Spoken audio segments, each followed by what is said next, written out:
kalau gitu. Saya ingat ya, dulu ada petani peningkatan pendapatan petani kecil, tapi rapatnya di hotel mewah, hotel bintang 5. Nah, Petaninya malah keder sendiri gitu ya. nah, jadi untuk belajar. fintechnya learning by doing, Pak. Wis. Belajar sambil Bekerja di lapangan, Pak. nah itu.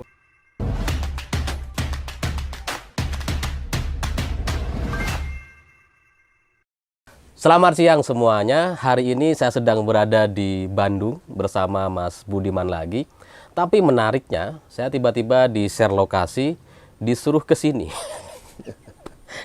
Ini tempat apa ini? Masuk-masuk terus kemudian nyampe ke sini. Ke sawah-sawah gitu. Apa tujuan Mas Budiman ngajak saya ke sini nih? Ya, pertama saya mau ngingatin kamu bahwa Indonesia itu bukan cuma kota. Oke. Satu. Ya. Bahkan kota itu mungkin kira-kira cuma 25% saja dari wilayah geografi Indonesia. Oke. 75% kurang lebih ya. Ya, desa. Ya tapi ini sawah loh Mas, bukan cuma desa ini. Ya, ini Bisa sawah. dihubung Ya. Ini Ya, Mas desa Budiman mau tanpa sawah, Oke.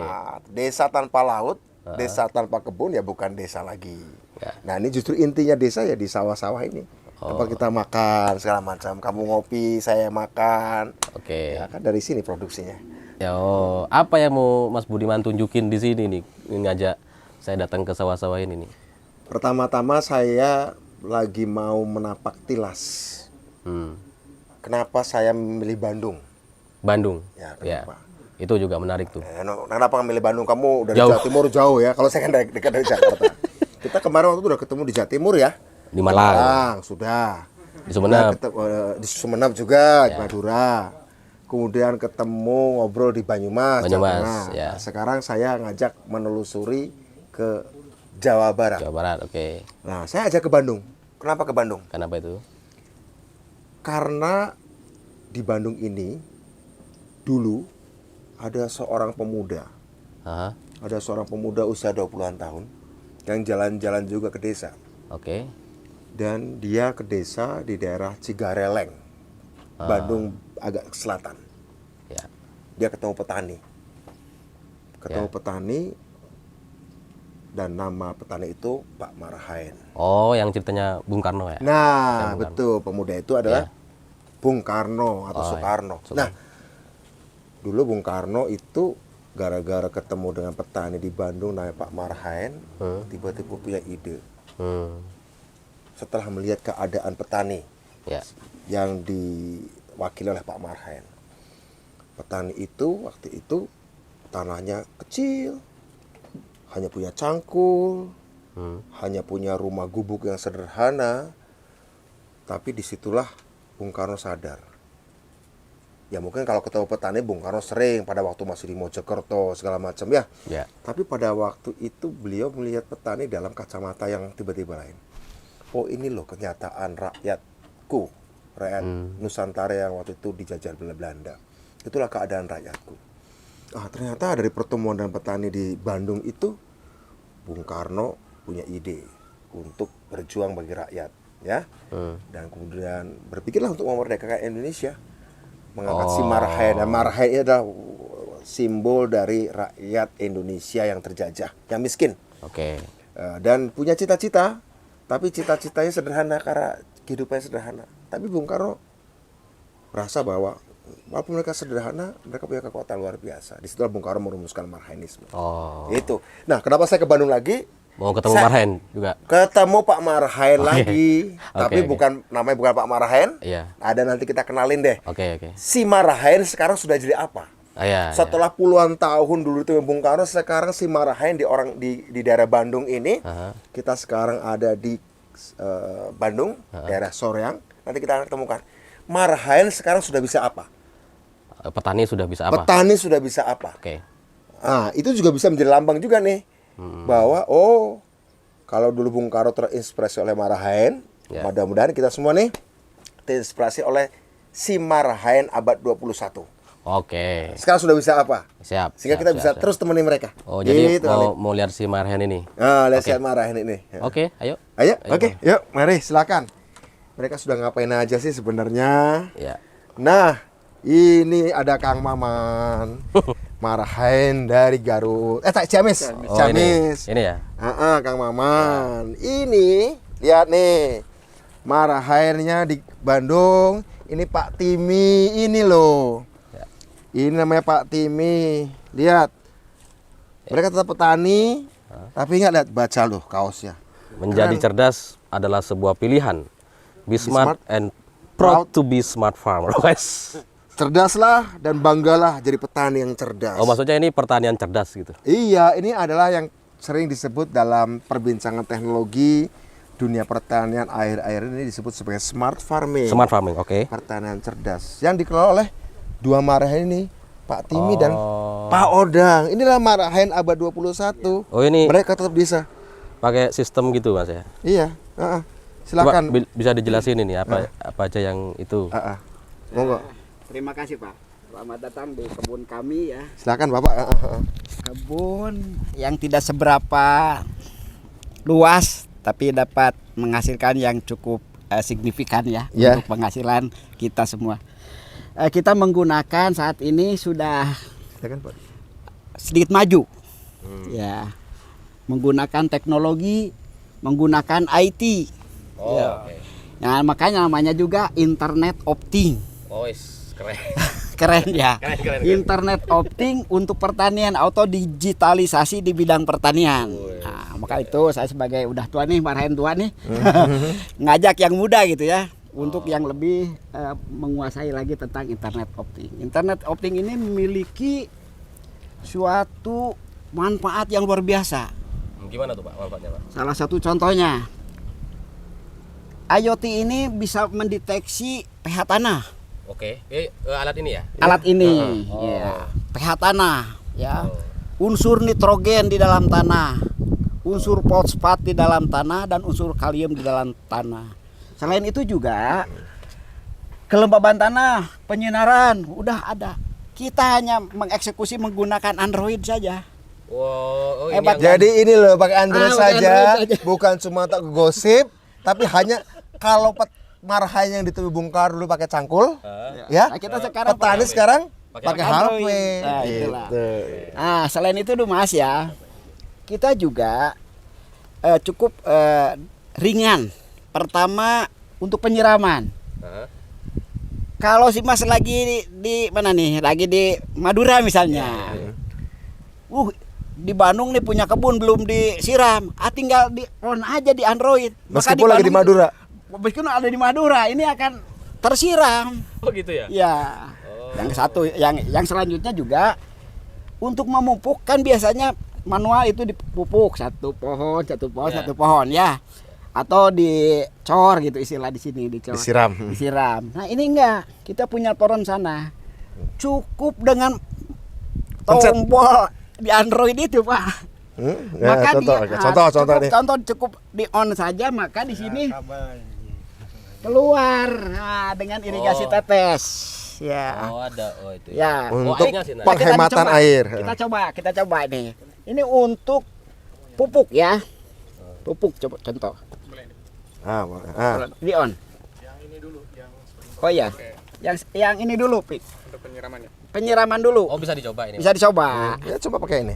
Ya. Ini anak muda nih. Iya, Nah, ini ini anak marahin mudanya. milenial nih. Dicoba Petani dulu. milenial nih. Di sini ada dua fungsi ya, yang di sana itu ada untuk penyiraman, ada juga untuk pemupukan melalui irigasi tetes. Nah, bagaimana tanaman ini bisa tumbuh dengan baik karena kita mengetahui kondisi di dalam tanah ini unsur N-nya kurang apa lebih. Kalau masih cukup, masih lebih, kenapa mesti dipupuk, Pak? Jadi kalau ada batasan sampai kurang, kita punya tabelnya loh. Baru kita lakukan pemupukan. Jadi alat itu bisa mendeteksi kurang pupuk atau enggak gitu. Iya, betul. Kurang air atau enggak? Ya, betul. Misalnya terlalu kering, terlalu basah, ada di situ. Oh, keren ya. Ya, keren, ada di aplikasinya seperti itu, Pak. Nah, ini pertumbuhan ini terus terang aja, Pak. Ini tanaman kedua. Yang pertama tanaman tomat. Dari 500 meter persegi ini kita dapat penghasilan 6 juta. 500 meter persegi. 500 meter persegi. Kebetulan harganya lagi bagus. Nah, setelah itu kita tanam lagi tanpa diolah sedikit pun. Bekas tanaman tomat kita masukin lagi biji timun ya. Tanpa diolah, Tanpa pakai tomat. diolah. Kita cek dulu dari Android. Oh, unsur N-nya masih bagus nih. Kita tanam langsung. Ini tanpa diolah. Tumbuh dengan baik dan ini lusa juga dipanen. Ini umur 33. Artinya sekarang ini di era pertanian sekarang, Alif, kamu bisa tinggal di kota, kamu bisa sambil nongkrong di kafe, Iya. kemudian bisa mengoperasikan Nah, itu. tanahmu yang di desa. Iya, iya, iya. Gitu kira-kira. Nah, bahkan kita pakai CCTV juga nih, lupa nih. Nah, Buat apa ini itu, Pak, CCTV? ada CCTV nih. Jadi kita ngobrol di sini ya terekam. Itu dapur Nah, gitu yang dan air. kalau kita lagi di Bandung, Tuh. lagi di Madura bisa kelihatan Tuh ya. pakai Android ya, cuma pencet Nah, aja. itu pakai Android saja cukup ya untuk menyiram ya. Nah, ini ya. Ini untuk menyiram, Otomatis. otomatis saja. Dan kita lihat di CCTV nanti, wah udah basah belum nih? Oh, fungsi CCTV Lihat. itu. Nah, tinggal di off saja Pak. Kalau udah basah ini sekian menit, itulah kita punya perhitungan lah. Wah, keren. Ya, cukup Pik, kita ke irigasi tetes. Sekarang ini sekarang ketetes. Oh. Ya, kerannya mesti ditutup satu. Relay 2. Nah, Sekarang bisa nih tetes nih. itu netes kan? Nah, Lebih presisi. ya ini lebih nih Pak. Oh. Ini baru air. Ini Nanti untuk bisa pupuk. Ini untuk Pupuk pupuk juga ini. bisa. Ini Saluran air. air juga pupuk. Pupuk ya. Pupuk ya dicampur jadi pupuknya di ini dulu dicampur air cairin Pak. Oh. Ya. Ini praktis kan Pak ya. Keren. Keren. Jadi kami yang memang sudah tidak bunda lagi mengajak kepada yang lebih muda lah, petani milenial di negeri kita ini, yuk kita bangun ya negeri kita ini dengan pertanian yang modern. Siap, Jangan siap. kalah dengan negara lain. Siap, mantap. Oke Pak. Supaya ya Pak, Ini. bangga menjadi petani cerdas gitu. Jadi petani cerdas lah. ya. Tapi secara keuntungan gimana Pak? Lebih menguntungkan dengan Ya, sistem kayak gini saya ya? kira ini kalau harga itu relatif ya. Tapi ini lebih menguntungkan. Ya. Jadi 2 kali tanam, Ya. kita sudah ditanami lagi ini Oh. untuk musim. Nah ini nanti dipanen, saya udah tanam ini. Ada terong di sini. Tuh. Jadi semacam Ya. tumpang sari ya. Nah ini tumpang sari. Ini begitu habis terongnya tumbuh. Nah setelah terong tumbuh kita masukin lagi nanti tomat. Jadi dalam 1 tahun ini kita Gak usah nanam hitung lagi? nanti ya. Hitung berapa keuntungan dari 500 meter persegi gitu. Oh, ya. Dan kita nggak terlalu banyak kotor ya Mang. Ya nggak garap hanya 1 kali aja. Kita pakai traktor garapnya Pak. Nggak pakai Pak Cangkul biasa nggak. Oh iya. Saya kira itu Mas. Keren ya. Tapi ini Pak, apa namanya? Ini sudah berjalan berapa lama ya ini?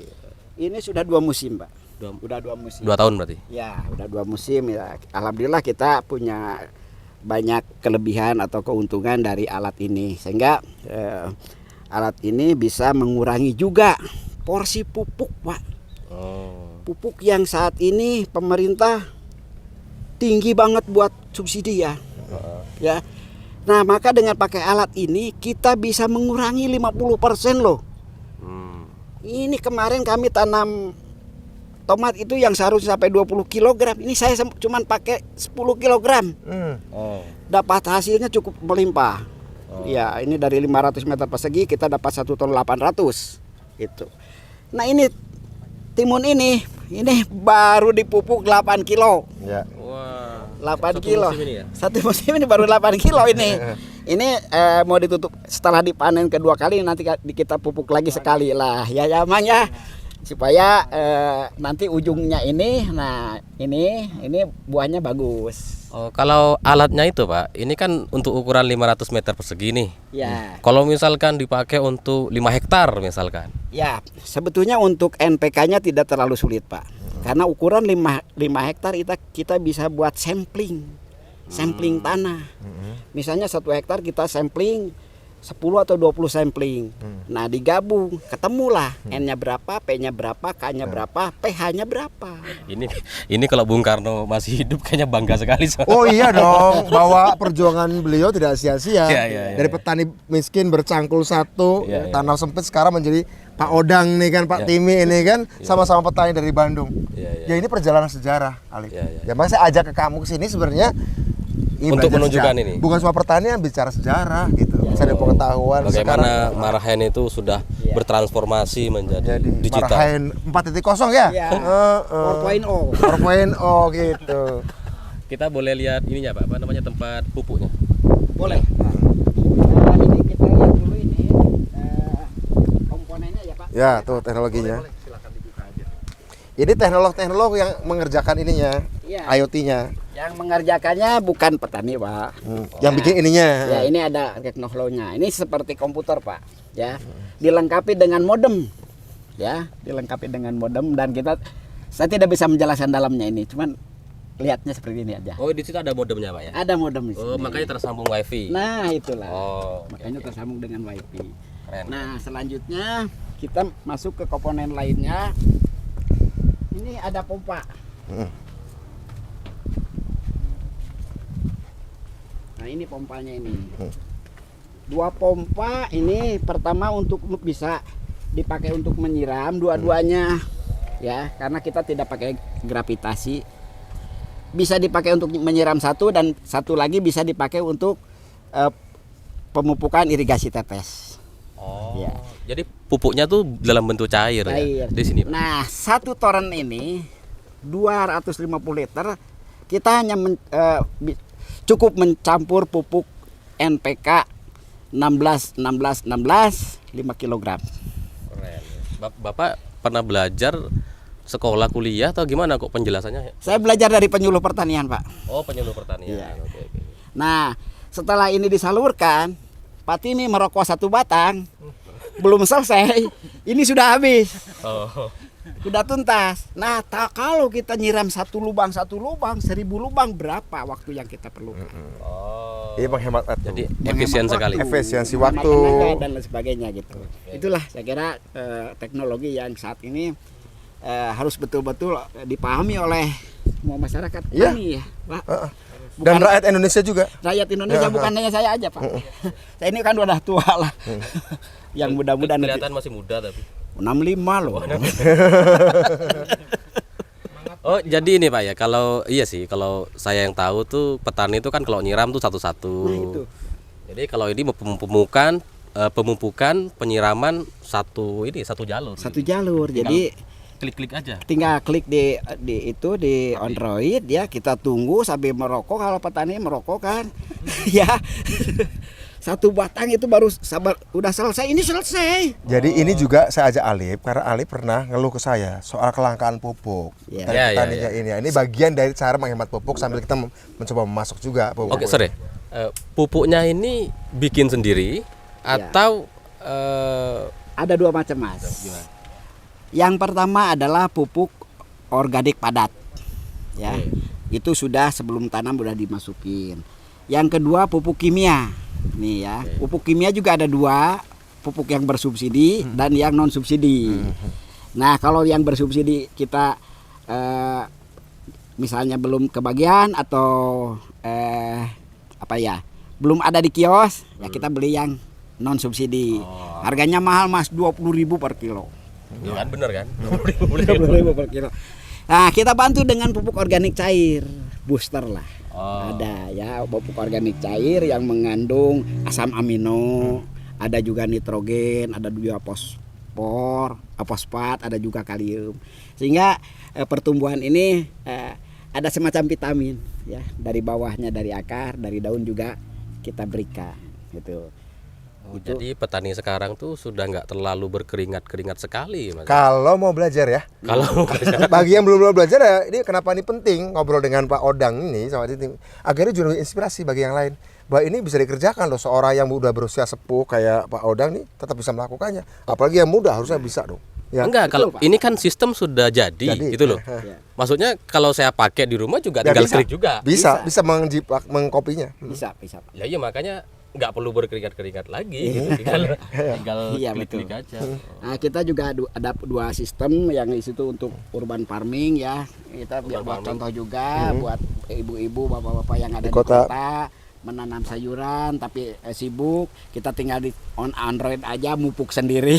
Oh, yang ini. Iya. Contoh. On satu lagi kita mupuk nyiram ya, kita Oke, lihat. bisa lihat dulu. Bisa ditaruh di kota nih ya. Iya. Nah, ini nih. Ini kita tanam cabai di polybag ya. Oh ya, Ya, ini banyak nih Pak. Oh, ini pakai smart farming juga ini. ya, ini juga pakai. Itu tolong di on. Ya.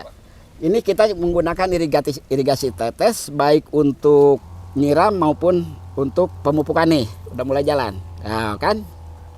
Oh. Ya. Tinggal ditancapkan gini udah basah. Iya, kita hitung aja berapa menit, 10 menit udah off lagi.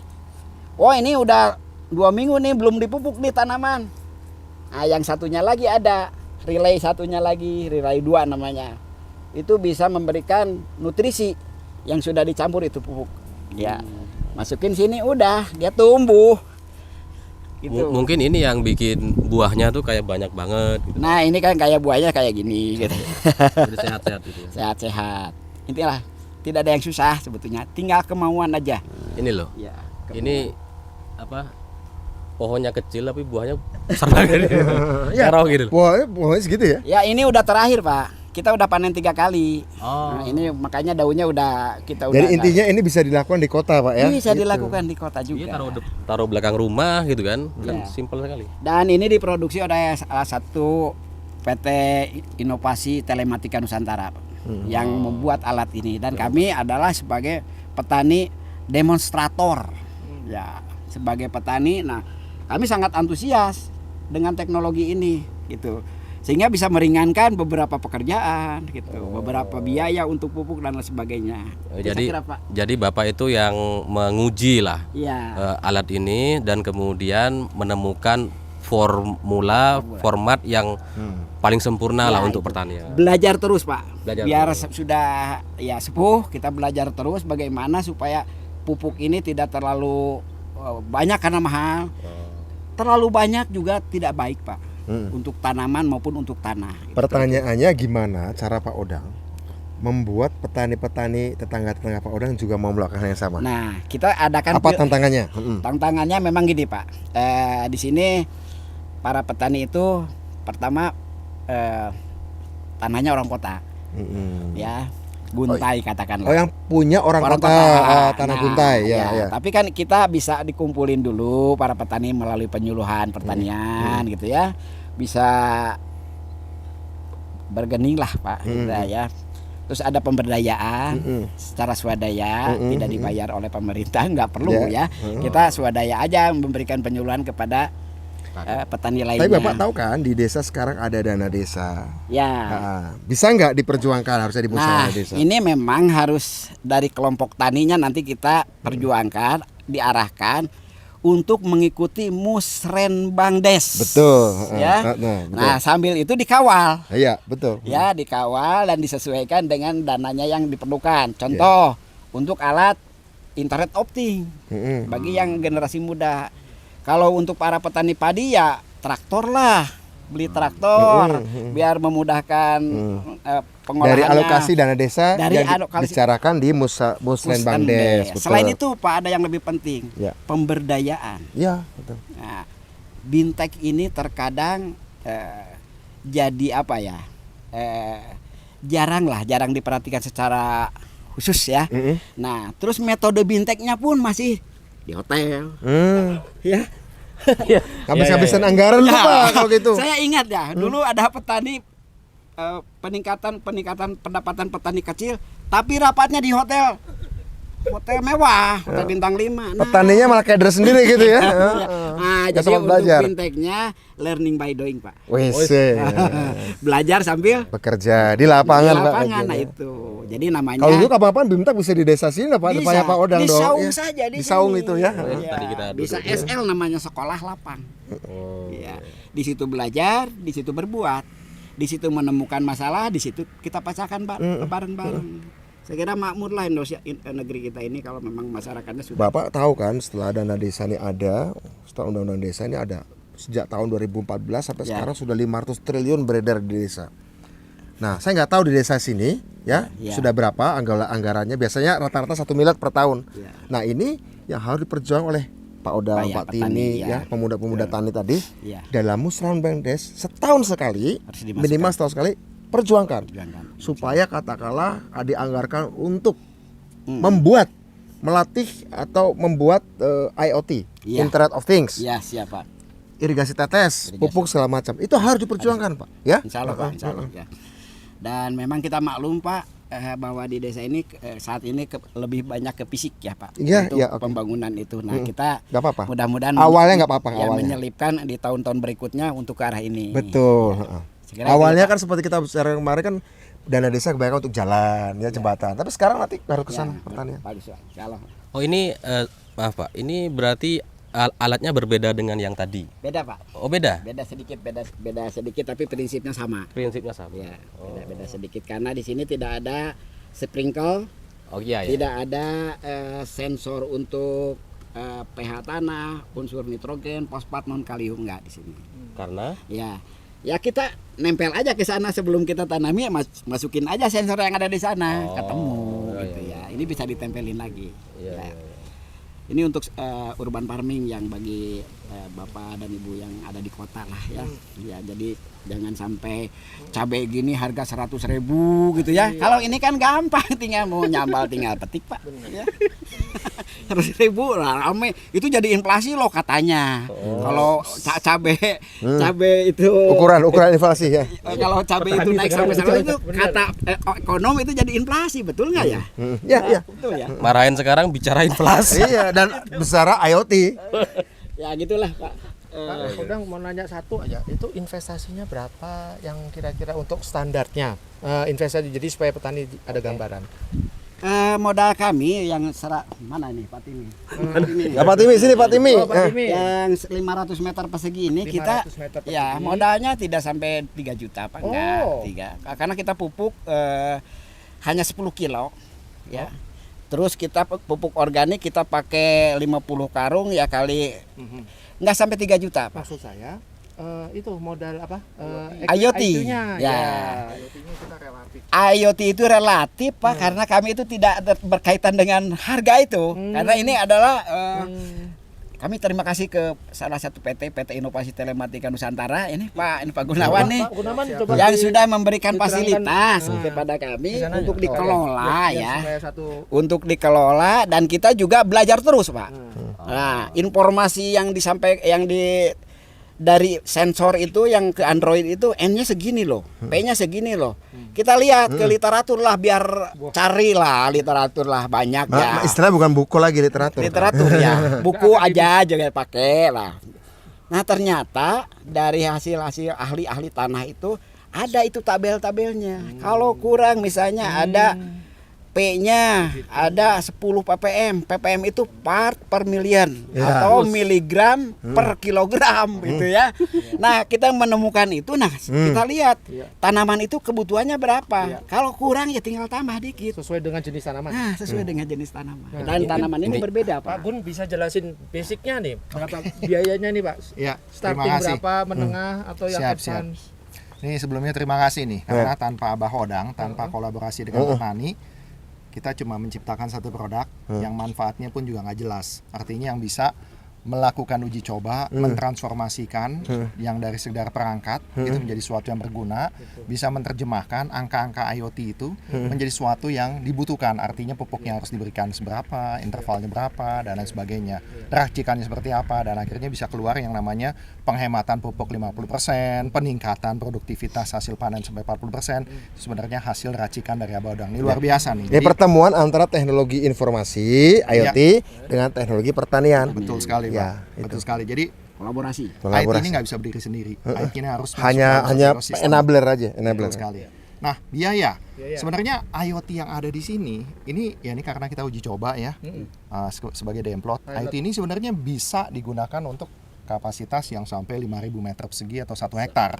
Nah, jadi Ya terus terang kalau biaya pipanisasi di sini sama IoT-nya kurang lebih sekitar 60 jutaan. Tapi sebenarnya ini bisa untuk yang skala besar. 1 Jadi hektar. jangan dipikir untuk yang 60 juta ini hanya untuk yang 500 meter meter. persegi. Iya. Gitu. Estimasi lah, katakan kalau misalnya untuk sekitar bangsa 3.000 meter persegi itu biayanya tuh mendekati 100 juta. Tapi 3.000 meter persegi itu bisa pun bisa jangka waktunya berapa tahun Pak? Kira-kira 5 tahun gitu ya? Masih kuat ya? Atau paling 3 tahun? tidak 5 tahun 5 menurut tahun saya ya? bisa. Pipa-pipanya. Iya, menurut saya bisa, masih bisa. Nah, ambil contoh kurang lebih. Misalnya setelah kita hitung-hitungan kemarin, itu kalau misalnya petani yang melakukan pengolahan lahan dan tanaman seperti ini untuk luasan kurang lebih 3.000 meter persegi, itu dengan biaya yang saya sampaikan tadi, itu bisa break even tuh dalam waktu kurang dari 1 tahun loh, Pak. Oke. Kurang dari 1 tahun. Jadi sudah kembalian keuntungannya segala macam Jadi ya. sebenarnya kalau misalnya bisa berkolaborasi dengan dana desa, dengan BUMDes, Dengan kemudian koperasi. juga dengan koperasi, ya tentunya koperasi ya, yang nanti bakalan banyak berperan di depan ini nih. Karena kan koperasi juga nanti menghimpun dana gitu, mungkin dari BUMDes, dari anggaran dan sebagainya bisa diberikan kepada para petani. Nah ini hasilnya akan optimal karena nanti selain petani yang mendapat keuntungan, koperasi juga dapat keuntungan, bagi-bagi hasil dan semuanya akan lebih BUMDes sejahtera. juga pada Betul. usaha. Dan yang lebih baiknya lagi kualitas tanah akan terjaga. Kualitas tanah Pak, karena dengan apa yang dilakukan oleh Abah Hodang ini kita bisa tahu, kita nggak perlu kasih. Nah ini Ini contoh ya data-datanya. Ini Ya. nitrogen pada saat ini adalah 46 ppm per million. Ini artinya dalam kondisi sedang. Oh, kalau hijau itu sedang. Ya, bukan ininya 46, aja, 46. Nah, nah, sekarang fosfor ini 16 rendah. Nanti harus kita kasih pupuk lagi. Tapi melihat tanaman mentimun ini lebih cenderung ke nitrogen ya. Ini setelah panen kedua nanti kita pupuk lagi. Nah, kalium ini 22%. Bukan 22%, 22 ppm. Ya. Ini masih cukup. pH 7, Pak. Netral. 7 netral. Ya. katanya Berapapun bagus, kan? pupuk yang diberikan dalam pH netral ini itu akan terurai dengan baik dan diserap dengan baik oleh akar tanaman di pH netral ini. Tapi kalau pH-nya di bawah 5 asam. Berapapun pupuk yang kita berikan itu tidak akan terserap. Percuma karena diikat oleh unsur mikro yang bersifat racun. Nah, itulah yang bahaya. 8 lebih. Nah, sama itu akan diikat Sama juga. juga. Ya, itu nggak boleh. Jadi 7 lah. 7 ya. Ideal. Ini ideal kan? Ya, netral. Ini kondisi per hari ini ya. Per hari ini, jam ini. Besok nanti berubah lagi. Gitu. Karena diserap oleh tanaman. Jadi ini online ini. Online. Ini real time. Real time. Abah Hodang bisa langsung nyalahin pompanya dari sini. Nah, dari sini kita nyalain, Pak ya. Ke atas. Nah, ini pompa ya. Oke. Di sini ada relay ya. Ya. Oh, itu Relay pompanya kontrol. udah naik. Nih, udah. Nah, ini on. Nah, ini Pak. Sebentar. Nanti keluar sini. Tuh, nih. Belum. Oh, belum. Itu airnya udah ngocor tuh. Belum. Oh, belum. Pencet lagi. Nah, baru. Nah, ya. Oh, ya. Nah, Keluar. itu dia. Ini petani sudah harus begini. Iya nih di sini nih, tuh. Ya. Udah cukup, kita off aja. Keluar ya. Sekarang masuk ke ini. Itu pernah kita demonstrasikan kan di waktu Ya. di Banyumas. Nih relay 2 kita Sekarang ke lapangan. on. Ya, yang tadi itu ya, yang on itu yang Petani modern. ya. Yang ini, yang irigasi tetes. Nah, jalan lagi. Ya. Udah gitu off aja ya. Pompanya halus selesai. juga ya. Oke. Ini pompanya ini Pak. Ayo pertanyaan buat Pak Gun nih. Siap, mangga Pak. Ini kan sistem ini sudah katakanlah bisa dibilang berhasil. Siap Pak. Sudah berhasil kan? Ya. Sudah berhasil. Sudah diuji coba, Sudah udah dicoba. di-proven. Dan apa cuma di sini atau ada di tempat lain?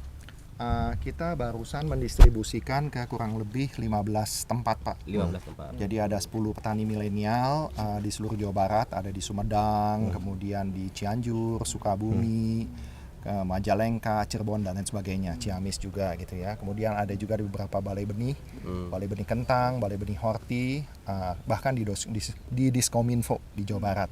Jadi kita sudah mulai mengimplementasikan ke petani-petani milenial, tapi kan itu barusan, jadi artinya baru bulan Desember kemarin ini dipasang. Nah, rencananya kita akan melakukan pendampingan, pengawalan, karena persis seperti apa yang dikatakan Abah Hodang dan Pak Budiman tadi, IoT itu cuma alat bantu. IoT bisa berfungsi kalau misalnya petaninya bisa menggunakan dengan optimal. Nah, petani ini mesti didukung oleh penyuluh. Nah, Karena mesti ada ya. satu kolaborasinya nih semua sehingga bisa hasilnya optimal, dan kita sekarang terus terang sangat membutuhkan dukungan dari Abah Odang selaku petani dan penyuluh juga sehingga bisa membantu para petani mendapatkan hasil yang optimal. Dari berbagai daerah, makanya sudah pembesaran skala Pak ya. Siap, betul. Saya kira bukan cuma di Jawa Barat, harusnya se-Indonesia ini ya. Siap. Tapi gini, kalau ada orang mau beli, apa sudah ready? Apakah sudah bisa dipesan atau gimana? Bisa Pak. Sudah bisa. Sudah bisa dipesan langsung, dan itu hanya butuh waktu sekitar 2-3 minggu. Oh, nanti ada websitenya atau Ada websitenya ada. yang tempat order itu loh, tempat supaya orang kalau mau order lewat mana gitu, Bang? Ya, kita ada websitenya namanya virtualmonitoring.id. Nah, di situ nanti ada kolom tanya jawab dan juga ada nomor teleponnya, ada email dan sebagainya, bisa berkomunikasi dengan kita sekaligus juga untuk bisa. Karena terus terang barang ini bukan barang yang, misal contoh ya, lahannya ini kan kebetulan di sini sekitar 500 meter persegi, tapi di tempat lain bisa berbeda sehingga kita paketnya itu terus terang nanti akan disesuaikan dengan kondisi Luasan lahan dari orang yang bersangkutan. Oh, ini ya, nanti kalau kita beli sekaligus pemasangan gitu, Ya, instalasi. Jadi ada kita satu paketnya IoT-nya aja termasuk demplot dengan pipanisasi tertentu, bisa juga mereka bangun sendiri pipanisasinya, bisa juga kita yang bangunin pipanisasinya. Gitu kira-kira Pak. Ya. Saya takjub gitu. Berarti sebenarnya kan kemarin kita sempat ke Banyumas kan, Ya. dari Bapak Gun. Bapak Gun ya. Presentasi. Pemaparan di dalam Iya, ruangan. cuma saya nggak terlalu paham gitu. Ini ketika ditunjukkan pemandangannya kayak gini Oleh petani langsung ya. oleh petani langsung, saya kayaknya mau bikin juga nih. Oh iya, boleh bikin di kampungmu, bukan cuma kamu, tetangga-tetanggamu juga. Iya. Dan ini berlaku untuk semua jenis tanaman, Pak ya? Iya, Ya. betul Pak. Semua jenis tanaman.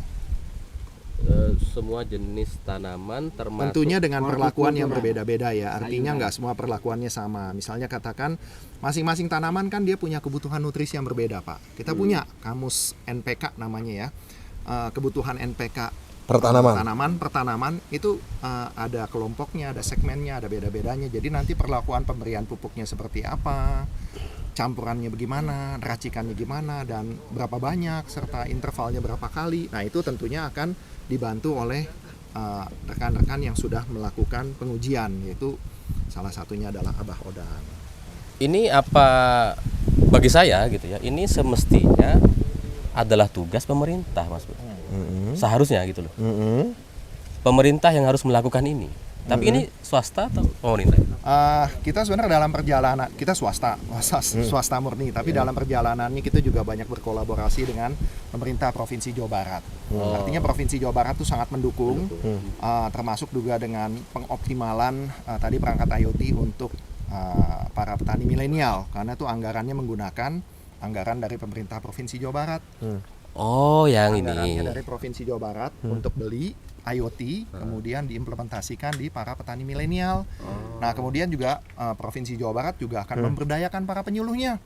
Nah, para penyuluhnya ini yang nanti harus kita latih, dan persis seperti yang Bapak sampaikan Pak Budiman dan Abah Odang, bahwa kita nggak bisa lagi mungkin pelatihannya di tempat-tempat yang basisnya teori ya. Enggak, Jadi perlu di sekolah. Oh kemarin aja lapang waktu gitu. di balai desa aja, Alif nggak paham. Padahal dari balai desa tuh, memang harus di lapangan betul. Betul sekali sih di lapangan. Apalagi di hotel ya, gimana malah tambah bingung kan? Nah, kita sangat menghargai, mengapresiasi sekali dukungan dari pemerintah Provinsi Jawa Barat, karena kan hortikultura banyak di Jawa Barat ya. Nah, tapi memang ya kita sama-sama lah, artinya kita nggak bisa nungguin pemerintah aja. Nah, kita bergerak dulu. Inisiatif. Nah, kemudian nanti ada. Nah, kan ada, kita Ya. kan lagi bikin koperasi juga, Alif. Ya, Jadi bikin betul. koperasi supaya ini gini, tidak setiap pemerintah daerah itu paham. Sehingga kemudian kita harus inisiatif saja dari bawah, bottom up. Makanya kita ajak BUMDes, minimal pemerintah desa. Kalaupun pemerintah kabupaten, pemerintah provinsi nggak nyambung, pemerintah desa kita ketuk pintunya lewat Musrembang Des tadi Bapak bilang ya.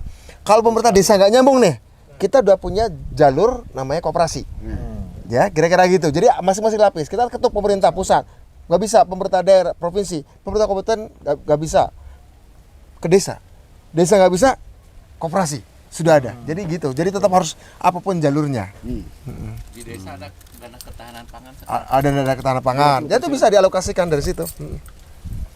Dan salah satu peran yang sangat penting adalah penyuluh, Pak. Dan dalam hal ini Abah Hodang berperan sebagai petani dan penyuluh. Ya, dan nanti juga mungkin bisa memberdayakan koperasi juga untuk bisa mengoptimalkan penyuluh. Karena terus terang yang bisa menjadi media komunikasi yang efektif adalah penyuluh. Nah, dalam hal ini kita ya seperti yang saya sampaikan tadi, kita bekerja sama dengan Provinsi Jawa Barat. Mereka nanti ya insya Allah akan memberdayakan para penyuluh-penyuluhnya, melatih para penyuluh-penyuluhnya, ya berkolaborasi dengan kita sehingga IoT ini akan lebih tersosialisasikan, teredukasi, dan bisa diimplementasikan secara lebih meluas. Dengan berbagai macam komponen yang ada di dalam ekosistemnya, termasuk koperasi, BUMDes. Karena koperasi menurut saya sangat penting ya. Karena koperasi ini kan cakupannya lebih luas dan bisa masuk ke area yang lebih banyak, mencakup berbagai Bahkan kalau macam koperasi desa. itu bisa mengawal dari produksi sampai dia menjadi produk makanan olahan yang jadi. Dari hulu sampai hilir. Dari hulu sampai hilir. Jadi koperasi itu nanti menjadi koperasi multisektor. Dari produksinya ada, tapi harus intinya mulai dari produksi ya, bukan simpan pinjam ya. Sampai kemudian distribusi, konsumsi, bahkan konsumennya kalau perlu dikoperasikan. Sehingga katakanlah nih ada petani 1.000 petani di Bandung. Kemudian ada 10.000 konsumen tomat timun. Kalau perlu sama-sama dikoperasikan antar si petani timun dan tomat dengan si konsumen, katakanlah restoran-restoran yang butuh timun dan tomat dari 1.000 petani Jawa Barat, satu rantai pasok koperasi. Anda bayangkan, sehingga kemudian kualitas produksinya terjaga sampai jadi olahannya karena pakai standar yang sama. Kedua, profit sharingnya juga terdistribusi dengan baik. Karena seringkali produksi yang dijual dari petani Pak Odang Pak Timi, harganya dikatakanlah 1.000 per kilo. Itu kalau sampai sana bisa 10.000 per kilo. Selisih 9.000-nya nggak nyampe ke petani. Nah, kita butuh supply rantai pasok dari produsen sesuai Pak Odang, Pak Timi, selain ada teknologinya dari Pak Gunawan, kita bikin sambungan, maka 1.000 sini sampai 10.000 sana, maka 10.000 di sana dia akan nyampe juga ke Pak Odang, Ke petaninya. ini yang paling bagian ini menurut saya urusan bukan teknologi saja. Ini udah urusan ideologi nih, udah urusan keberpihakan nih. Mari kita berpihak kemana nih? Petani dapat nggak? Kira-kira begitu. Iya. Nah, tapi itu juga bisa. Ini semuanya bisa juga nanti pakai teknologi Pak Gun, Pak Odang ya. Namanya blockchain Pak. Lalu ada IoT, ada blockchain itu nanti melacak, menelusuri perubahan harga di setiap stasiun, setiap pemberhentian. Kemudian terlacak timun ini dari Kutawaringin, tomat ini dari Cigareleng. Katakanlah begitu ya. Rantai tata niaganya. Rantai tata niaganya terdata baik. Rantai Kira-kira tata gitu. niaganya. Itu maksudnya ini gagasan masih yang rantai ini. Ini yang sedang kita buat lah, sedang koperasi. dilakukan. Sedang dilakukan. Tapi memang baru belum sepenuhnya. Kita baru rantai yang baru dari rangkaian rantai ini baru rantai teknologi dan rantai produksinya. Nanti kita buat rantai teknologi dengan distribusinya. Nanti rantai teknologi dengan konsumsinya. Gitu. Sekarang yang kita bangun nih baru operasinya adalah rantai teknologi produksi. Nanti pada di bagian distribusi, rantai teknologi distribusi. Itu logistik tuh, bagian logistik tuh ya. Pengepakan segala macam, pengiriman. Konsumsi, rantai teknologi olahannya. Ini olahan di sini, maaf di sini, ini olahan kaleng misalnya, ini olahan makanan jadinya untuk bisa dimakan. Nanti kita buat rantai lagi. Nah, rantai itu namanya blockchain gitu. Kira-kira gitu. Kita baru produksi ya, teknologi produksi. Ini kalau selesai dilakukan blockchain ini dan bisa memantau berapa kebutuhan, berapa yang produksi, maka nggak akan ada lagi ceritanya salah impor. Nggak ada lagi. Kita berlebih berpadi kok. Saya mau curhat dikit lah. Oke, ya surat. Saya juga pernah tani di Indramayu 8 hektar, nanam singkong. Wah, nanam udah semangat karena waktu itu harganya 800, 700 per kilo, kan? Tiba-tiba setelah saya panen harganya 200, Mas. Udahlah, saya pulang aja. Ya ini Karena kamu nggak bisa ngontrol loh. enggak, karena waktu itu impor. Pemerintah impor gitu. Jadi panen raya terus impor ya. Iya. Nah, blockchain ini fungsinya untuk mengontrol itu supaya itu menjadi layanan informasi keterbukaan publik gitu. Sehingga menterinya tidak punya alasan untuk ngimpor barang-barang yang sebenarnya kita sudah ada. Berlebih. Betul. Mestinya kayak gitu ya. Betul. Ya harus kayak gitu. Wajib kalau mau Indonesia mau kita benerin ya dari desa ya. Ya. Soal kedaulatan pangan, soal sumber daya pangan, harus solusi kayak gitu. Ini kata yang disampaikan oleh Pak Odang, Pak Timi, Pak Gunawan itu stasiun awal. Tapi kan perjalanan kan bukan cuma di stasiun, ada stasiun-stasiun berikutnya. Harus dirapikan untuk jalur relnya. Biar selama nggak ada rel yang nggak ada mur rel di tengah jalan dicopot, kemudian dimasukin barang berbahaya impor tadi itu, sampai tujuan destinasi itu harus dirapiin. Itu kapan selesai blockchain-nya itu, Mas? Biar nggak salah impor lagi, Mas. Satu, kita ingin pemerintah melakukannya, tapi tidak boleh harus nunggu pemerintah. Yang bisa kita lakukan adalah BUMDes bersama koperasi. BUMDes bersama koperasi. Ini bisa dilakukan secara horizontal. Bisa ya. Bisa. Ada teman-teman yang sudah melakukan juga blockchain itu, udah ada. Nah, tinggal kita temukan aja nanti. Siap. Jadi tujuan Mas Budiman ngajak saya ke sini itu untuk menunjukkan apa yang sudah pernah saya lihat di Banyumas dulu di lapangan. Nah, sekarang di lapangannya. Oh ya. Ketemu marahan abad 21. Marahan yang diajak ngomong sama Bung Karno dulu. Sekarang udah jadi kayak gini nih. Bisa ngomong apa tadi? Inflasi. Apalagi bisa soal IoT. Learning by doing. Ya. Jadi million. apa? Oh iya. Sekarang PRH ini ditulis Bung Karno udah bisa ngomong kayak gini, Bung. Jadi Bung Karno harusnya tersenyum. Cuma masih belum banyak ya Pak ya. Nah, kita bagaimana bikin banyak se-Indonesia. Tugas kita gitu lah. Tugas saya sebagai aktivis sudah membuat ini jadi banyak. Saya terus terang terharu gitu bahwa bagaimana transformasi petani yang semula terlihat kumuh, lusuh, pakai ya berkeringat, ya terus pakai cangkul dan sebagainya, sekarang sudah pakai Android dan mereka begitu canggihnya gitu. Menarik, dan saya pikir saya akan bikin ini. Ya. Saya bikin ini. Kan bebas kan mau pohon apa aja gitu. Oh, iya. Mau disesuaikan aja. disesuaikan ya. Sesuai dengan keinginan saya gitu kan. Iya. Ya tentu nanti perlakuannya akan berbeda-beda Pak, sesuai dengan jenis tanaman masing-masing. Ya mungkin saya tambahkan juga bahwa IoT ini memang sebenarnya kita nggak bisa berdiri sendiri ya. Karena saya juga melihat di luar sana ada beberapa, ya apakah itu mahasiswa, akademisi, mereka bangun secara teknologi dan mereka coba implementasikan di lapangan, cukup berhasil, bagus, tetapi ya udah selesai karena memang ekosistemnya belum terbentuk. Demand-nya belum ada. Ekosistem tadi itu loh, rantai itu. Kita memang perlu bekerja sama dengan pemerintah karena terus terang pemerintah itu sangat membutuhkan inovasi di lapangan. Pemerintah juga sebenarnya yang memberikan satu arahan kepada kita untuk bisa terus membangun inovasi berkelanjutan. Dalam hal ini adalah digitalisasi pertanian, dan terus terang kita juga terbantu oleh pemerintah Provinsi Jawa Barat seperti misalnya dari Dinas Tanaman Pangan Hortikultura, bidang penyuluhan, bidang hortikultura yang sebenarnya bersama-sama dengan kita juga bersemangat untuk bisa membangun inovasi seperti ini. Memang teknologinya dari kita, implementasi di lapangan dari kita, tetapi semangatnya ini perlu dijaga, dan lantas pengimplementasiannya, penerapannya kita membutuhkan bantuan dari pemerintah juga. Nanti saya tambahkan, ini kan baru aspek teknologi digital pertanian. Ya. Nanti saya temukan tim kita yang lain. Yang blockchain itu. Bukan. Sebelum blockchain. Ya, itu kalau blockchain udah mulai distribusi itu ya. Diproduksi. Kalau ini kan implementasi teknologi digital untuk pertanian.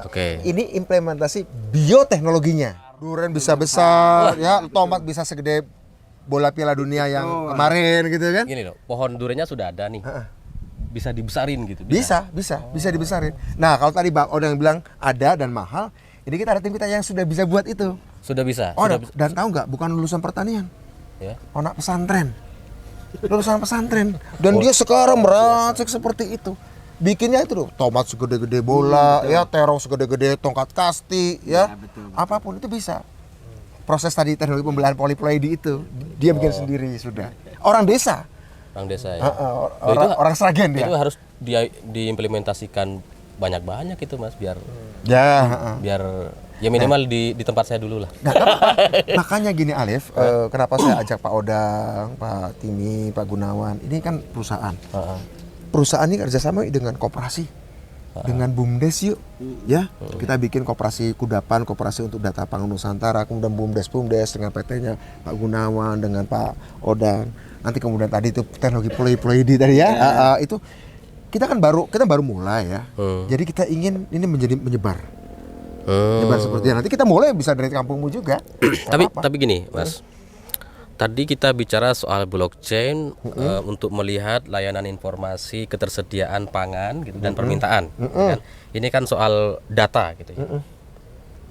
Apakah ini seharusnya itu diatur dalam undang-undang kita? Ini menarik. Bukan diatur tapi direkognisi. Diwajibkan. Diakui bahwa data blockchain itu sah adanya. Ya. Karena blockchain itu bukan terpusat datanya. Blockchain itu terbagi di dalam unit-unit yang terlibat di dalam jejaring data itu. Bukan. Bagi saya ada keharusan gitu ya, kewajiban pemerintah gitu ya? harus memberikan informasi itu ke publik. Harus. Itu wajib.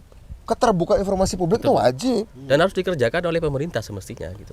Saya kira kita tidak hanya pemerintah harus, ya. Tapi kita nggak boleh nunggu deh. Itu nggak usah undang-undang ya? Nggak usah undang-undang. Inisiatif masyarakat banyak kok, inisiatif teknologi ya, seperti ojek online itu nggak ada undang-undangnya, ya.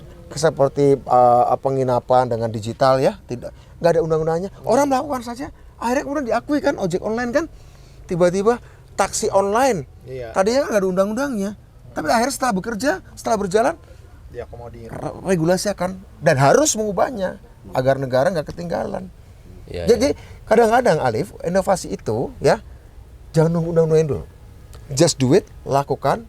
Ketika skalanya besar, maka harus ada perubahan.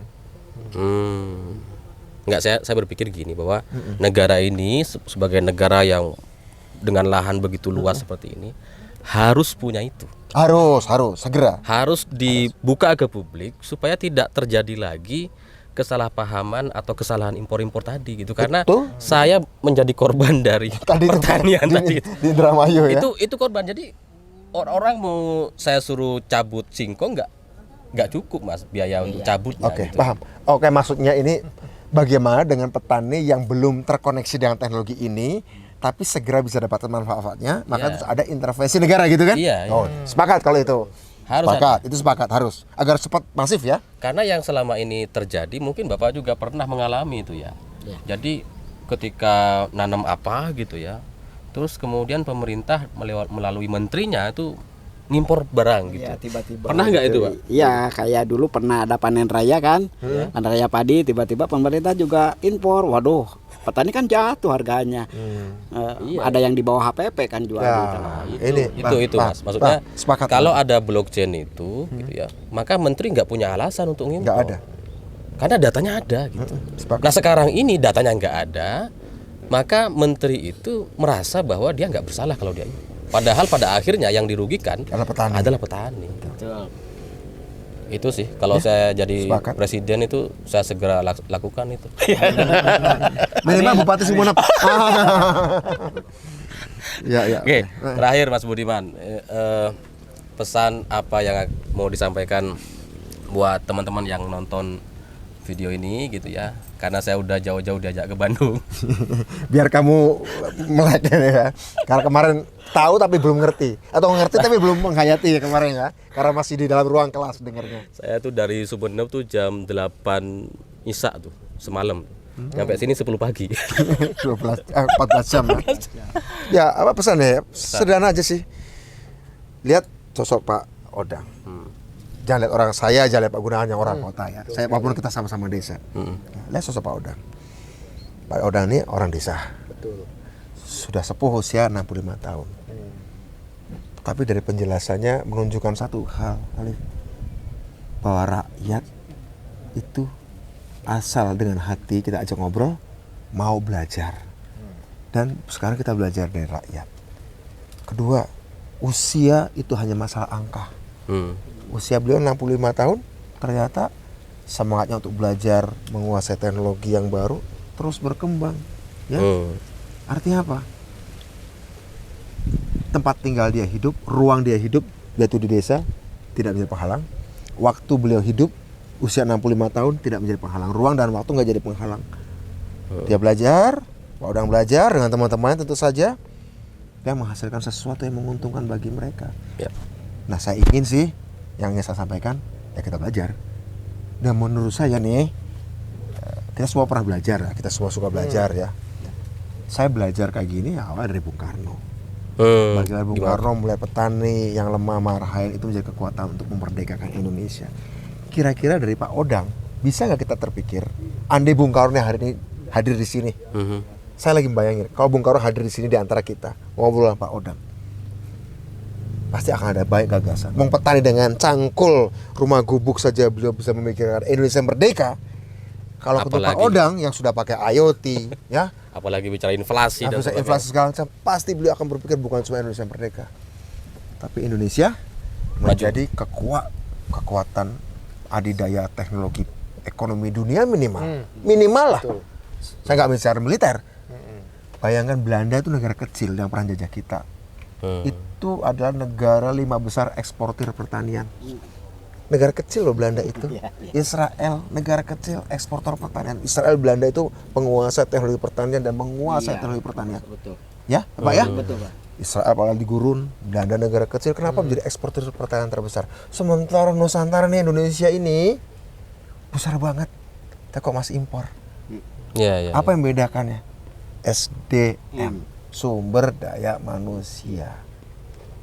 Kita SDS sudah nggak ada masalah. Mungkin Kalau juga, kayak petani kayak Pak Odang semua sih, mungkin juga begini, ada banyak kemampuan yang tidak disadari oleh pemimpin negeri ini atau oleh petani itu sendiri mungkin gitu ya. Bahwa Pak Odang aja bisa belajar, mestinya yang lain juga bisa. Dan pemerintah hari ini semestinya menyadari bahwa dengan apa yang dilakukan Pak Odang ini itu bisa jadi juga bisa dilakukan oleh banyak orang gitu. bisa. Bisa. Ini mungkin yang Tadi saya bilang orang pesantren, ya, Ya. orang Sragen itu, dia bisa membuat rekayasa bioteknologi genetik itu. ya. Bukan sekolah pertanian? Ya semoga ini bagi saya mampu disadari oleh semua orang Indonesia yang nonton video ini, terutama para petinggi negeri ini. Saya pikir begitu. Saya tuh biasanya mengakhiri dengan begitulah kura-kura, tapi kali ini ketika bicara Bung Karno, kemerdekaan, marhaen dan sebagainya, Petani dan teknologi. ya, saya ingin mengakhiri dengan pekik salam yang menyatukan bangsa ini